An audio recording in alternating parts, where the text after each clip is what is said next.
Hey, it's the Nerdy Sports Fan! And today is the High Holy Day on my calendar. Yes, Endgame is coming out today, and the NFL Draft.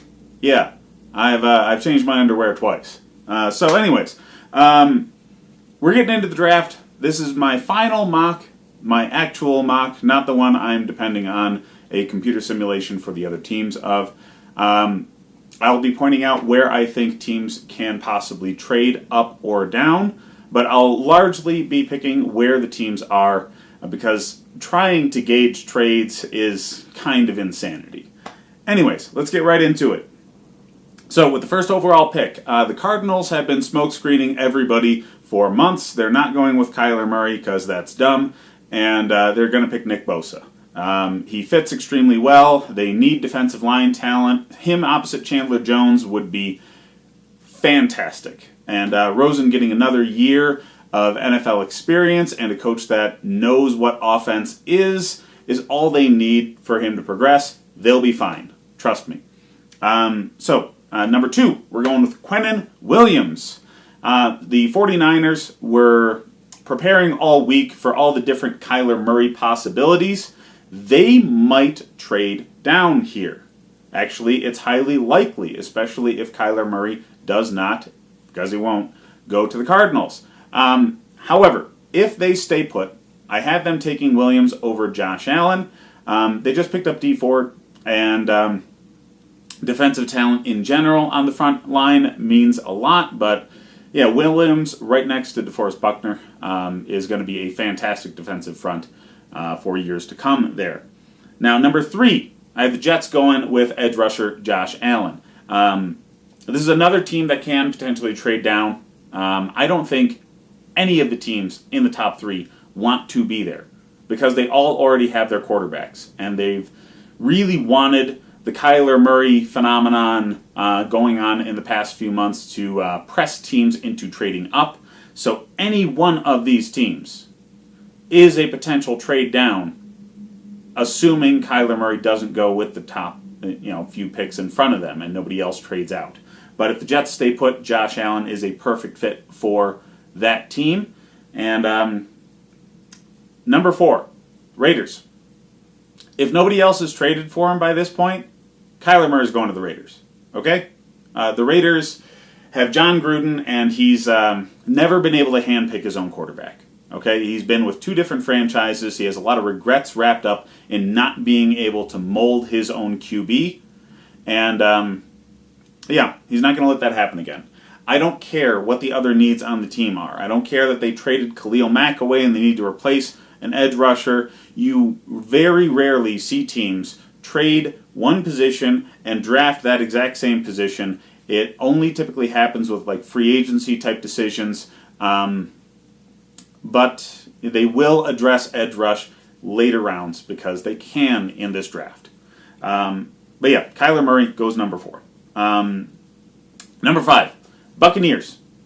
They've got a lot of different options here, and they have a defense that's ridiculously porous, so I went with Rashawn Gary. Now, I understand a lot of people want linebacker here in Devin White. Edge rush and defensive front line makes linebackers' jobs a lot easier. I know they lost, Quan Alexander in recent years. They still have, some young, strong linebackers, but defensive line is a need as well, and it's one that creates a domino effect of helping the positions behind it much more so than a domino effect that will be created by a good linebacker or a good safety or corner. Number 6. We went to the Giants. They do not like the quarterbacks in this draft. Let's get that out of here right away. They don't like Kyler Murray even. If he was still here at this point, they would not take him. All right. They're looking for next year for QB, and they're hoping that they get the Eli Manning of the end of the season, not the beginning of the season this past year. So they went with here. They're going to Jawan Taylor. They want to improve their strength in the running game and do what they can to keep Eli Manning upright better. Number 7, Jaguars.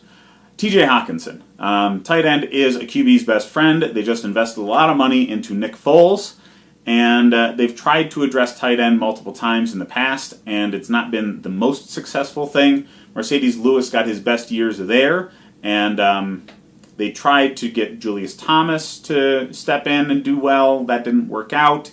So I think they're still enamored with that position in general. And this is just a perfect person for the model that's being put out by the coaching staff and front office there. So that'll work out quite well, I think.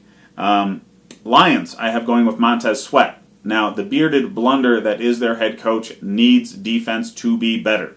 Okay? That's his calling card as a person, and it just was not good last year.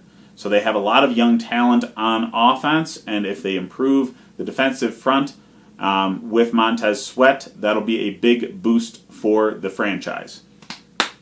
Number 9, Buffalo Bills. Ed Oliver. Now, this is a very aggressive front office. They may actually trade up to make this exact same pick happen. Okay?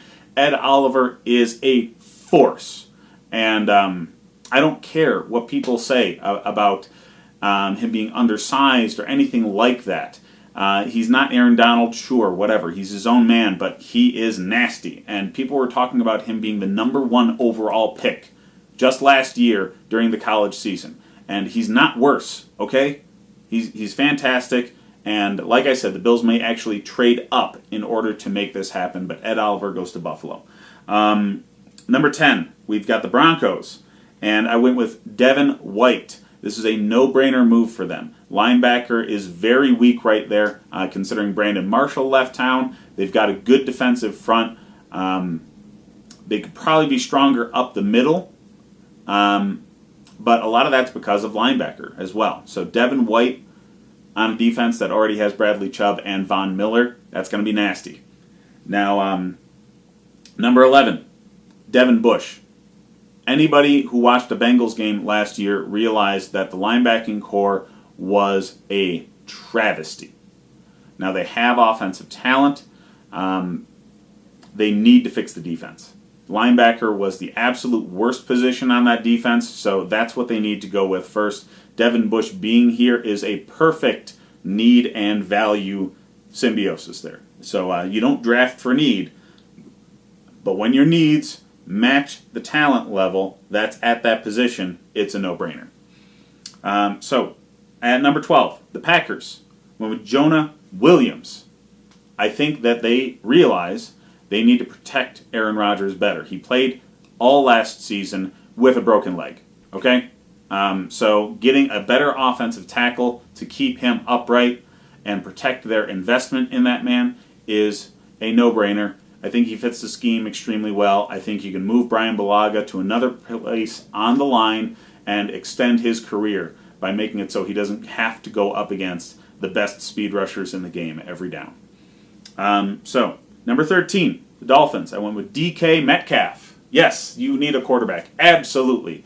I do not think that that regime believes that the quarterback that they need is in the first round or has a first-round grade this year. Not going to happen.